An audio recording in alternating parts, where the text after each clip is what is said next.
नमस्कार दोस्तों, स्वागत है आपका दृष्टि भारत में। और आज हमारे साथ है नवी मुंबई क्या, मुंबई और गुजरात की एक जानी मानी हस्ती श्री जफर पीरजादा जी। जफर सर, स्वागत है आपका हमारे इस चैनल में। और हम अपने दोस्तों को बता दें कि जफर सर एक multi personality, multi talented person है। केजीएन एक्सपोर्ट्स के मैनेजिंग डायरेक्टर भी हैं। एक बहुत ही बड़ी एक्सपोर्ट इंपोर्ट की कंपनी है इनकी। और एग्जोटिक वेब मीडिया के डायरेक्टर है। Even one of the reputed award show off India, Dada Saheb Phalke film icon awards में भी डायरेक्टर है। और one of the best working NGO of India, HFF के नेशनल डायरेक्टर हैं।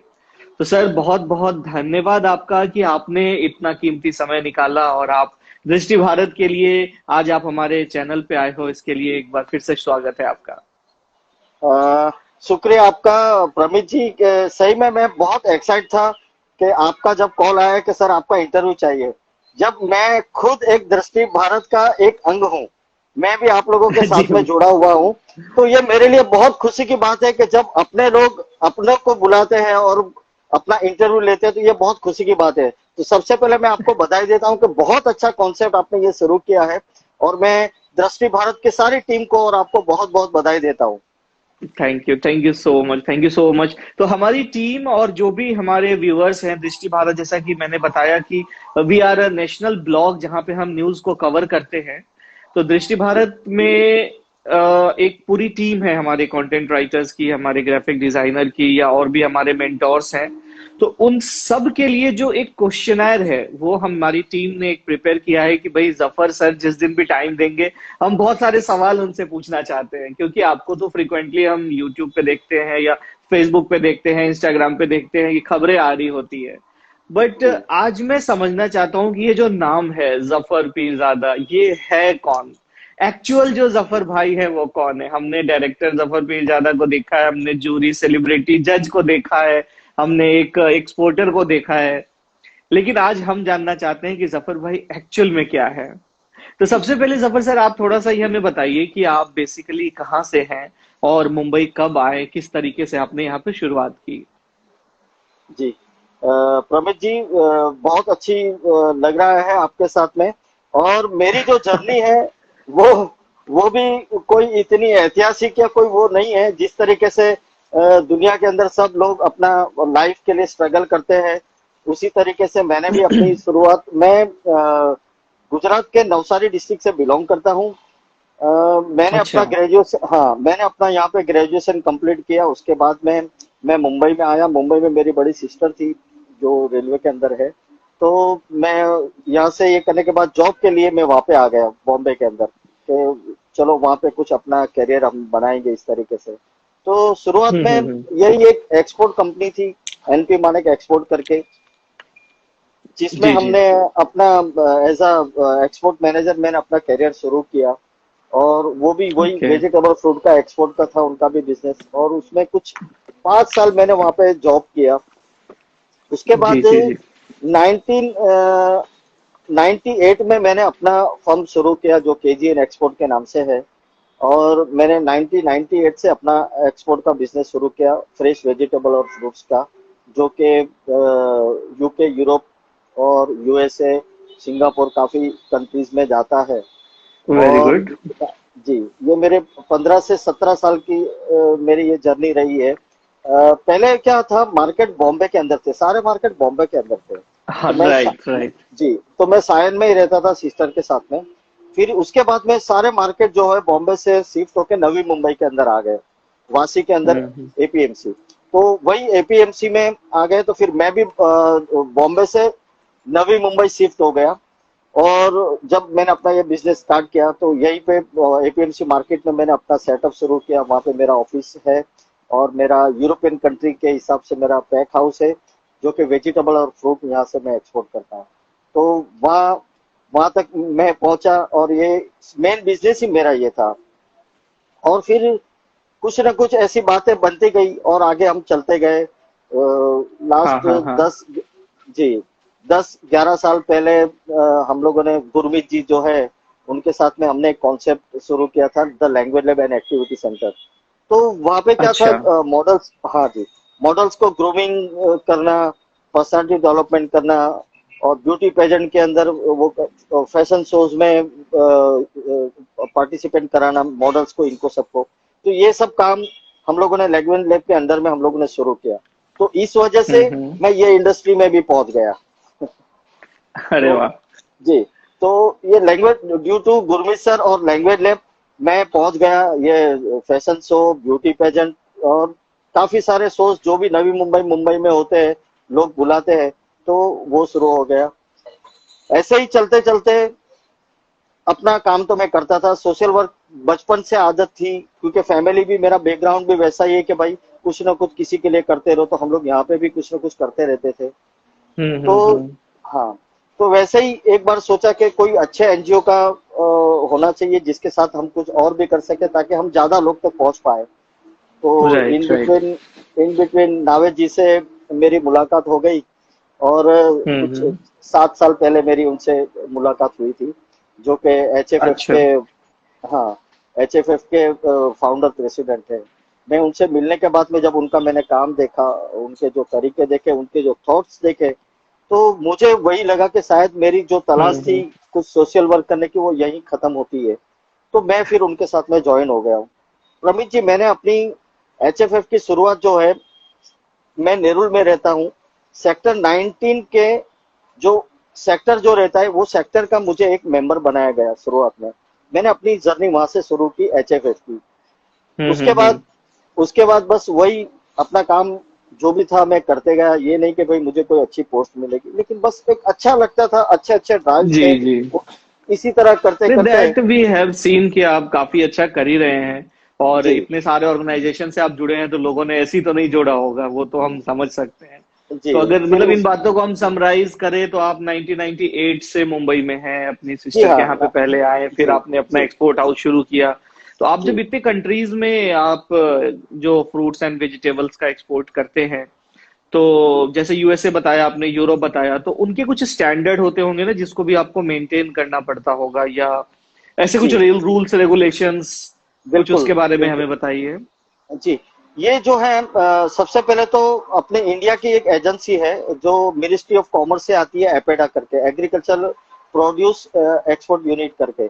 तो उसके अंडर में हम अच्छा। लोगों को, हाँ, उसके अंडर में हम लोग, उसके जो नॉर्म्स है इंडिया के, अपने गवर्नमेंट के और एब्रोड के जो है, तो उसके हिसाब से हमको वो हम्म। मेंटेन करना है। दूसरा, ईयू कंट्री में जो है, वो ईयू कंट्री के जो नॉर्म्स है उसके हिसाब से पैक हाउस बनाने होते हैं। पर्टिकुलर उसका हाइजीन को मेंटेन करना होता है। एक साइड से माल एंट्री होता है, दूसरी साइड से एग्जिट होना चाहिए। तो पर्टिकुलर वहीं हम्म। पे फाइटो सैनिटरी वाले ऑफिसर भी वहीं पे पैक हाउस के अंदर ही रहते हैं। तो जितना भी ओके। वेजिटेबल फ्रूट आता है, वो लोग वहाँ पे लेबोरेटरी होती है, हम लोग ही बना के देते हैं। वो लोग ऑफिसर आते हैं, वो पूरा लेबोरेटरी में वहाँ पे हम्म। सब चीजें चेक चेक करते हैं कि उसके अंदर कोई ज्यादा अच्छा। केमिकल्स तो नहीं है।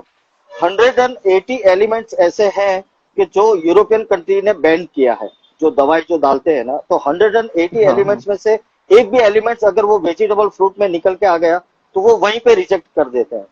तो हमको फिर, तो जी, क्या ये टेस्टिंग डेली होती है, मीन्स जैसे सपोज हर आपके पास आज शिपमेंट, एक, अच्छा, बिल्कुल हर शिपमेंट में। एवरी डे हर शिपमेंट का पैक हाउस पे जैसे आता है, वो ऑफिसर लोग वहीं पे खड़े रह के सारा चेक करते हैं, वो सर्टिफाई करते हैं। फिर शिपमेंट जो जाता है उसके साथ में फाइटो सैनिटरी ऑफिसर वो सर्टिफिकेट देगा, तो ही वो हम लोग एक्सपोर्ट कर सकते हैं।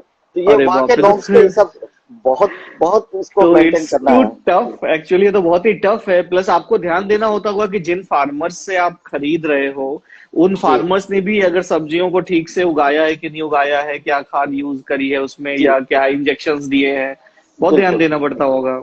बिल्कुल।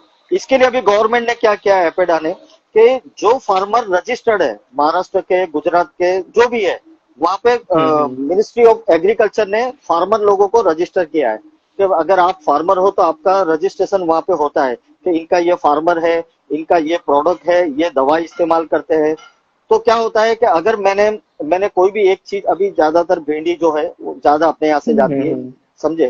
तो अगर मैंने यहाँ से भिंडी भेजा हूँ, तो वो पूरा जी ट्रेस जी। कर सकते हैं कि भाई कौन से फार्मर से थी, कहाँ से आई थी, ताकि अगर वहां पे जाके अच्छा। कुछ प्रॉब्लम हो, हाँ, तो वो जो रजिस्टर हम्म। फार्मर जो है उसी से ही हमको सारा प्रोडक्ट लेना पड़ता है। जी ओके ओके, मतलब फार्मर्स को भी एक नॉर्म दिया गया है कि आपको इस नॉर्म के अंदर रजिस्ट्रेशन यस। करनी है, सो दैट अगर उन्होंने हाँ। कुछ गलत उगाया तो हम तुरंत उसको पकड़ यस। सकते हैं। कौन से पेस्टिसाइड यूज करना, नहीं करना, कौन सी दवाई यूज करना, वो सारी चीजें एसओपी बना हुआ है। उसके ही रूल्स के हिसाब से उनके वो फार्मर वो करेगा, वही प्रोडक्ट हम एक्सपोर्ट कर सकते हैं। जी। अरे वाह, ये तो हमें पता ही नहीं था। मतलब इस मामले में देखा जाए तो गवर्नमेंट काफी अच्छा काम कर रही है फिर, अगर इन चीजों पे ध्यान रखा जा रहा है पहले से। बिकॉज जी। हमारा तो कम। सब्जी के साथ ऐसा रिलेशन रहा है कि घर में जो बनी है चुपचाप हमने खा लिया है। उसके पीछे की जी। कहानी तो कभी कोई देखने ही नहीं जाता। हंगामा तब जी। होता है कि हाँ भाई प्याज आज इतना महंगा हो गया या गोभी इतने किलो हो गई, लोग तो उस पे हंगामा जी। मचाते हैं। कभी इन चीजों पे किसी ने ध्यान नहीं दिया है कि क्या खाद यूज किया जा रहा है, या कैसे किसान के खेत से वो आ रहा है, किस तरीके से उसको लाया जा रहा है। नॉर्मली सही इंडियन सही बात मार्केट है। में तो क्या, मतलब हमारे मार्केट में भी ऐसी कोई रेगुलेटरी अथॉरिटी है जो ध्यान रखती है? बिल्कुल बिल्कुल, अभी तो वही हो गया है कि जो फार्मर रजिस्टर्ड है उसी का माल मार्केट में आएगा। क्योंकि अभी अच्छा। यहाँ पे भी लोकल में भी गवर्नमेंट के रूल्स तो है ही, लेकिन हम लोग फॉलो नहीं करते हैं कि भाई जो भी वेजिटेबल आता है उसको ये नॉर्म्स के हिसाब से ही मार्केट में आना चाहिए, ज्यादा ओके। पेस्टिसाइड वाला नहीं हो। हाँ। हाँ। लेकिन इसीलिए तो गवर्नमेंट ने इसे रूल्स रखा है कि जो भी प्रोडक्ट हो वो एपीएमसी में आए। एपीएमसी आने से ही उसका सारा चेकअप वगैरह होता है। और वो कई बार निकल भी जाता है, कई बार पकड़े भी जाता है, लेकिन वो चल जाता है। लेकिन हमारा एक्सपोर्ट के लिए कोई क्वालिटी में कोई कॉम्प्रोमाइज नहीं होती है। जी। मैं एक दो मिनट लूंगा ओके। जरा, प्रमित जी। जैसे अभी हाँ हाँ। तनिषा जी आए हैं लाइन पे। बहुत बहुत शुक्रिया अच्छा। आपको ज्वाइन करने के लिए। और ये बहुत अच्छे एक्ट्रेस है तनिषा जी। और ओके।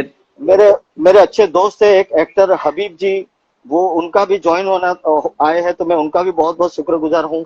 और भी जो तनिषा लोग जी मेरे स्वागत है लिए। आपका। हबीब जी, जी। आपका भी स्वागत है हमारे चैनल में। जी, और भी कुछ लोग हैं, जरा आपको रेड कर सकते हो तो जरा उनको हेलो कर दीजिए मेरी ओर से।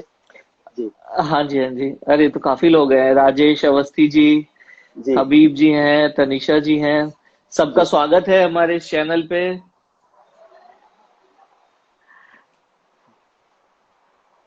जी। अभी कंटिन्यू करिए, हाँ कोई बात नहीं। जी, क्या हम होता है, ये अगला लोग, सवाल। ये लोग जो है इनकी वजह से आज हम लोग हैं। और इतना वक्त निकाल के लिए, हमारा इतना वक्त निकाल के लिए, आज इतने शेड्यूल इनके रहते हैं, फिर भी ये लोग इतना निकाल के, टाइम निकाल के हमारे लाइव में आए, तो हम लोगों को शुक्रगुजार करना बहुत जरूरी बनता है। बिल्कुल बिल्कुल, जी। बहुत बहुत बहुत शुक्रिया आप लोगों का कि जी। आप यहाँ पे आए हैं। जी। और अभी जफर जी के लाइफ के बारे में ही हम डिस्कस कर रहे हैं कि जफर जी कैसे कैसे शुरू हुए, जफर सर की जो जर्नी रही, क्योंकि बहुत कुछ सीखने मिल सकता है।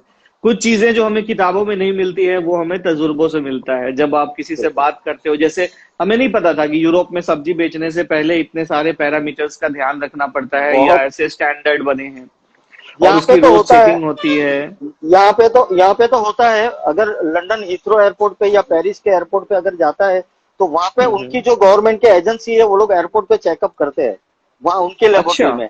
हाँ, अगर उसमें भी कुछ हो गया तो पूरा के पूरा शिपमेंट वो लोग फेंक देते हैं, या तो जलाने, या तो अपना तो उनको कुछ भी डिस्ट्रॉय कर देते हैं। तो यहाँ भी होता है, प्लस वहां जाके बोलते हैं, यहाँ अगर हम कुछ 19-20 करके भी भेज देंगे तो वहां पे जाके तो वो पकड़ा ही जाता है, क्योंकि वो लोग बहुत स्ट्रिक्ट है वहां पे। इसलिए आजकल बहुत सी ऐसी चीजें जो इंडिया की वहां पे बैन कर दी गई थी, जैसे अभी सर, लास्ट हमारे नवी मुंबई के the dynamic hero SK sir हमारे अरे लाइव में आए हैं। एसके सर, बहुत बहुत स्वागत है एसके आपका सर। हमारे इस लाइव में।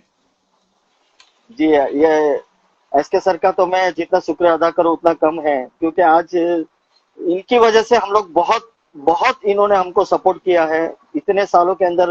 हम सारे इंडस्ट्री वालों को, जितने भी नवी मुंबई के हैं, सभी लोगों को आई एग्री इनके एग्री, इन्होंने हाँ। बहुत बहुत सपोर्ट किया है। और मैं बहुत बहुत शुक्रगुजार हूँ कि सर आपने मेरे लिए वक्त निकाला और आए। तो आपका बहुत बहुत नहीं धन्यवाद नहीं, जो आप एसके सर का हमारे तो साथ में जुड़े। धन्यवाद मैं भी करूंगा। बिकॉज जी एसके सर बिल्कुल। ने हमेशा हर किसी को सपोर्ट किया है। मैंने एक चीज बिल्कुल नोटिस की बिल्कुल। है कि जो बिल्कुल। भी इनके पास गया है, इन्होंने बिल्कुल हंसते हुए दोनों हाथ से उसका वेलकम किया है और कभी किसी को जी। निराश नहीं लौटाया है।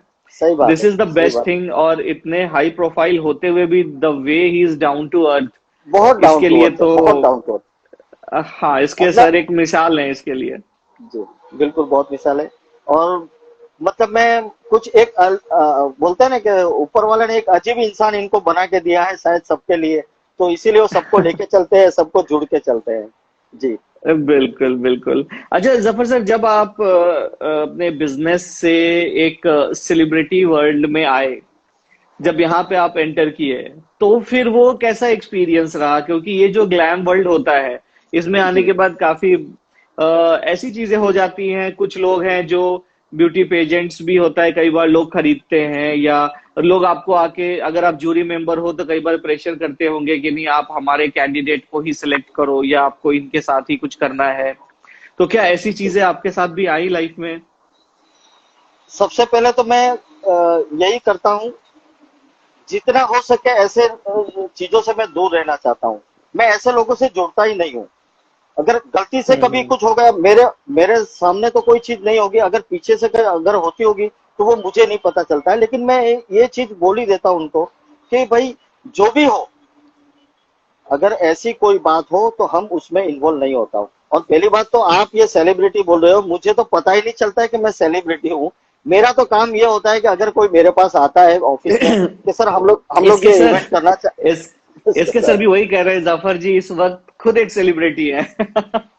वो तो जाफर सर है। अरे, ये आप लोगों का प्यार है, आप लोगों ने सेलिब्रिटी बनाया। मैं वही बोल रहा हूँ कि भाई, जैसे आपने बताया कि ये इवेंट एजेंट वाले जो भी है मेरे पास आते हैं ऑफिस में, बताते हैं कि सर हम लोग को ये काम करना है और आप क्या हेल्प कर सकते हो। तो सबसे पहले मेरा यही रहता है कि भाई, मुझे कोई ऐसा जोड़ना कोई मेरा मकसद नहीं है, या मैं जूरी में रहूं, ऐसा नहीं है। हाँ, मेरे से आपको क्या मदद चाहिए मैं वो आपको कर सकता हूँ, क्योंकि आज 15 साल हाँ होने हाँ से हाँ।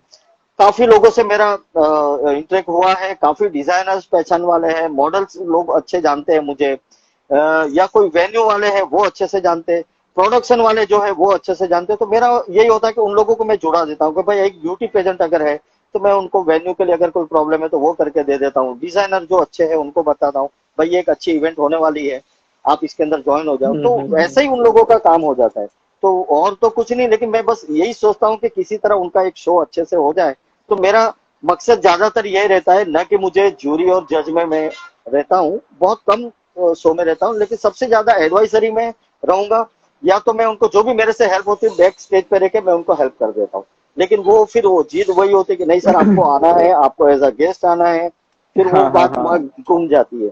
अदरवाइज मेरा वो मकसद ही नहीं है। ओके, मतलब आपने कभी भी इन चीजों को सपोर्ट नहीं किया कि भाई हम पैसे ले नहीं लें नहीं और हम इसको नहीं। विनर बना दो, ये कर दो। बहुत अच्छी बात है, बिकॉज नाउ अडेज it has become very common कि लोग गली गली अवार्ड शो कर रहे हैं, गली गली ब्यूटी पेजेंट्स हो रहे हैं, और वहां पे आप जी पैसे देख करके ट्रॉफी खरीद लेते हो, ये सब कर लेते हो। तो सम जी। हाउ इस पे भी जिस तरीके से आपके जैसे लोगों की जरूरत है जो इन चीजों को बिल्कुल भी इनकरेज नहीं करते। आई थिंक एसके सर ने कुछ पूछा है। जी हाँ। इस वक्त जो टाइम है, आप इवेंट वालों को क्या बोलना चाहोगे, क्योंकि शो अभी नहीं हो रहे हैं?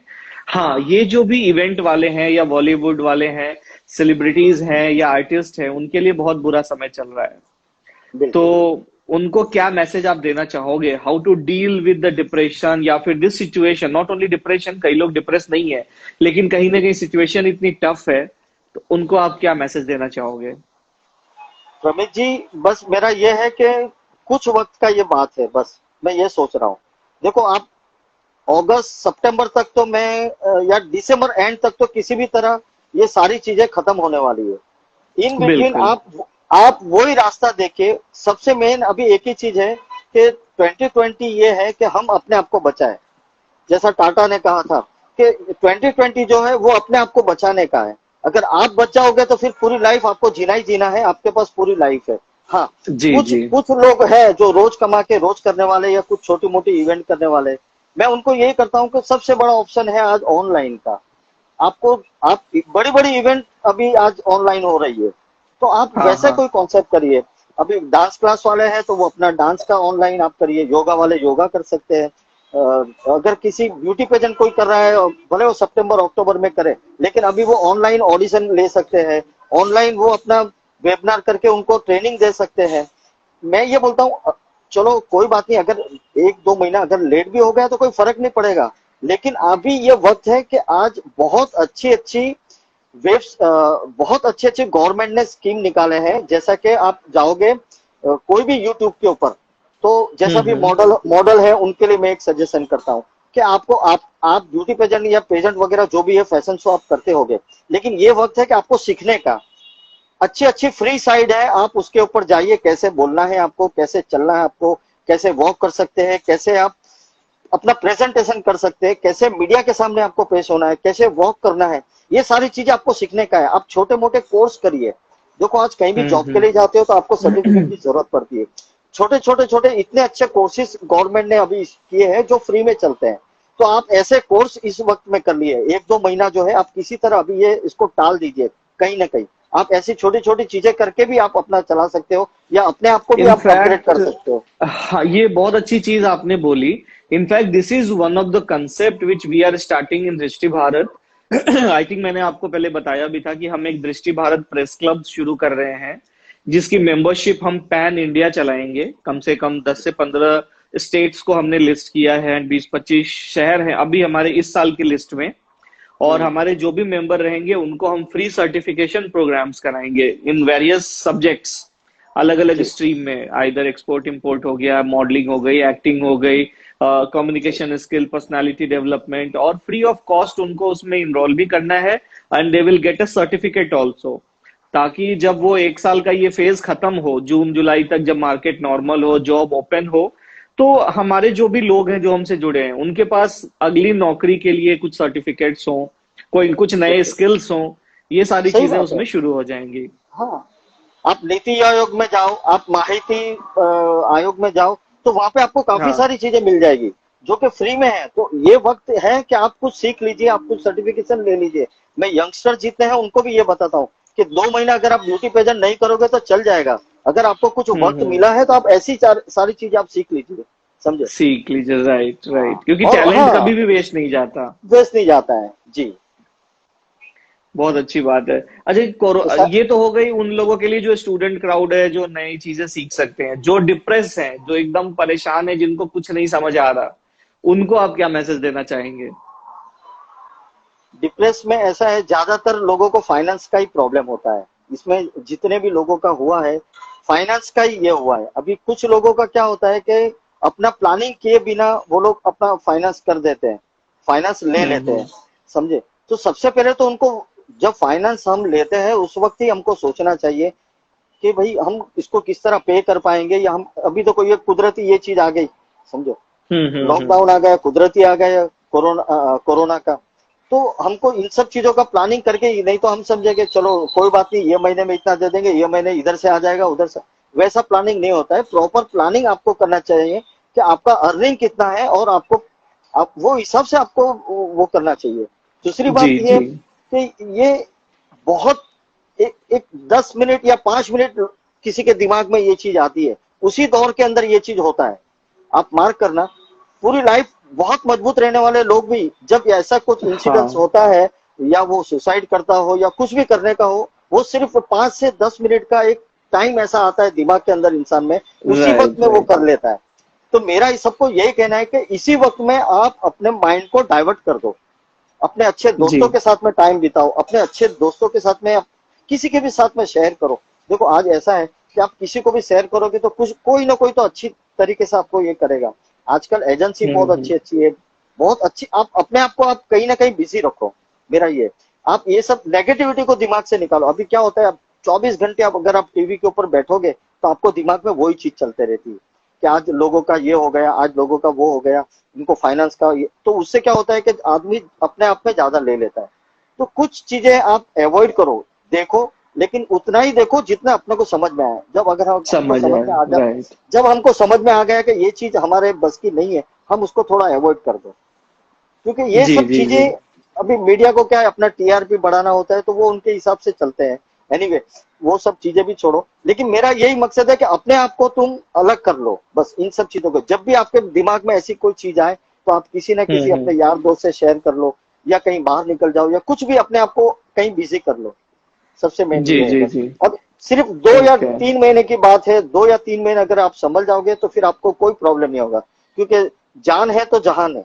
जहान, राइट। कई बार जी। मैं भी इन्हीं चीजों में बिलीव करता हूँ, क्योंकि जब मैं देखता हूँ जी। कम उम्र के लोग जो है वो सुसाइड कर लेते हैं। मतलब दुनिया में इतने रास्ते हैं कि आपकी एक जिंदगी कम पड़ जाए उन सारे कामों को करने के लिए।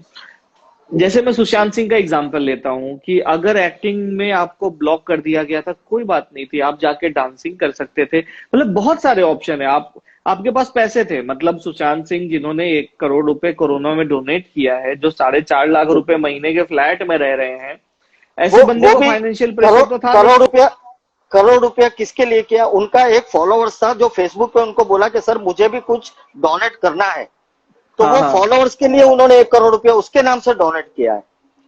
डोनेट कर दिया। ये बट आप देखो कि पैसे की दिक्कत नहीं थी। वो कोई चाहते दिक्कत तो नहीं थी, दूसरा बिल्कुल भी नहीं। बिजनेस कर लेते, किसी दूसरे बिजनेस में इन्वेस्टमेंट कर सकते थे, कोई नया काम बिल्कुल। कर सकते थे। लेकिन I don't know why people select that way कि मुझे सुसाइड कर लेना है।